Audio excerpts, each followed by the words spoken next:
Good afternoon, everyone. A lot better than last week's weather, I tell you. You know, Well, it was cold out here last week. It was cold. I can do it with a little water. Gene DeFrancis, community leader in the Bronx, and I've been doing it for a long time. I've been on the front lines in the Bronx for over 10 years now, and serving behind the scenes for a little longer. And one thing I know, two things I know. When you see a group coming together of different backgrounds, different beliefs, in the rain, like Gizmo and the Mogwais, we multiply, right? Just don't feed us after midnight, because we're cute and cuddly now, and the feeding after midnight are the lies. So the second thing I know after doing community leadership for all these years is they lie. The politicians lie. They find out where you stand, and they'll say something different in that room, and then go to the next room and say something totally different. So this is why we want to put them on the record and say, where do you stand? This way it's recorded. Because Pat from the Conservative Party will have a conversation with him, and he'll say something different.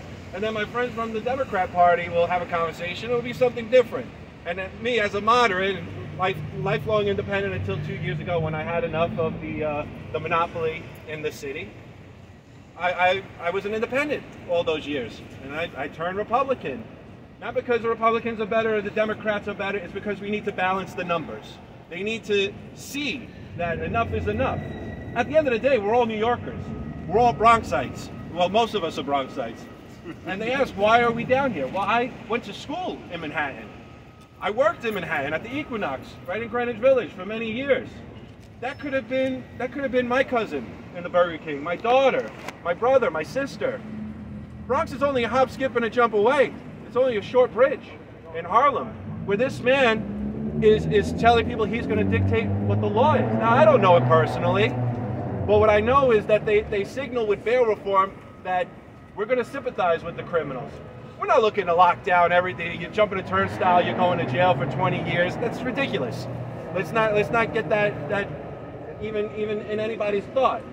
We're talking about criminals. And I want to take the time and specifically talk to the mayor right now. You're so close. You're so close because you said it in a couple of your speeches. It's not gun violence, though. It's gang violence. I want to challenge all the media. Walk into your precinct, walk into any precinct, and ask the captain, where is the gun violence coming from? More than 90% of the gun violence are coming from gangs.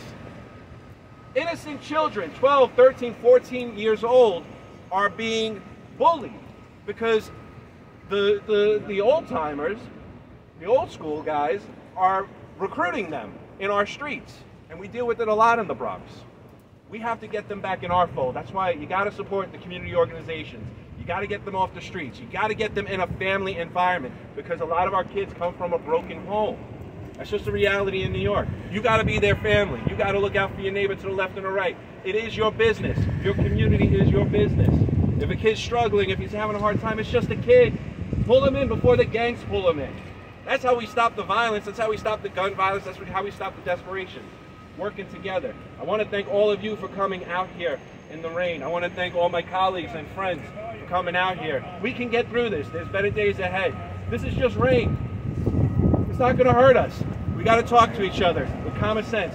But I'm going to be strict on one thing. We have to send our own signal. And DAs that are not going to enforce the laws that we as a community put down in the books, it's not his job to change those words.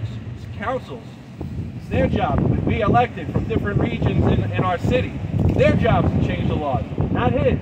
We need to send the message he needs to resign or he needs to be removed by the Governor Hochul, because we need to send that strong message that enough is enough. We run the city. Everyone here, this is our city. It's not the elected officials. We got to take that power back. That American flag, the 50 stars and stripes, that's our flag. That doesn't belong to the governors. It belongs to every single man and woman in this country. Our flag. And we got to stop giving it away to these elected officials. They're not our leaders. Our God is our leader. Work together. God bless each of you, and thank you for being out here.